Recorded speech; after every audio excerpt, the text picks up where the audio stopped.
Bonjour les amis, j'espère que vous allez bien.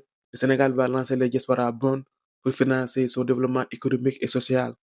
L'annonce a été faite par le Premier ministre, M. Ousmane Sonko. Pourquoi cette idée? Parce que la diaspora a envoyé 2211 milliards en 2024 et parce que l'État du Sénégal a besoin d'autres sources de financement.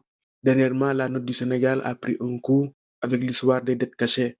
Alors, quel est l'intérêt de ces obligations? L'État y trouve une nouvelle source de financement et l'investisseur lui profite d'une rémunération supérieure aux épargnes classiques. Pour vous donner une idée, le livret A en France est actuellement rémunéré à 1,7%. Les comptes épargne disponibles au Sénégal tournent autour de 3,5%. Ici, on parle de rendement entre 6,40 et 6,95% selon la durée de l'investissement. Le ticket d'entrée est fixé à 10 000 francs CFA. Concrètement, quand tu achètes une obligation, tu prêtes de l'argent à l'État. Chaque année ou selon la périodicité choisie, l'État va te verser des intérêts qu'on appelle coupons. Et à la fin, il te rembourse ton capital investi. Donc, tu gagnes de l'argent et en plus, tu participes au développement de ton pays. Il n'y a pas de sentiment plus noble. D'ailleurs, ce n'est pas une première. Le Sénégal avait déjà expérimenté ce type de financement avec la BHS, la Banque de l'Habitat du Sénégal, en 2019, et ce fut un succès. Qui peut investir? Les Sénégalais, qu'ils soient au pays ou dans la diaspora, les entreprises privées et institutions de la zone UEMOA, les banques, les compagnies d'assurance et même les investisseurs étrangers. Mais comme tout projet, il y a quand même quelques limites. Le premier risque, c'est de se baser uniquement sur les envois de fonds de la diaspora pour mesurer leur capacité d'investissement. Or, ces envois font partie des dépenses, alors que l'investissement, lui, repose sur l'épargne disponible. Si le gouvernement se base uniquement sur les envois, ça peut fausser les calculs et donner une image exagérée de la capacité réelle de la diaspora à investir.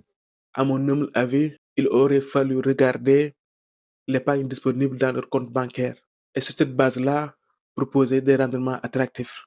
Ça aurait mieux parlé à la diaspora. Le deuxième point, c'est la pédagogie.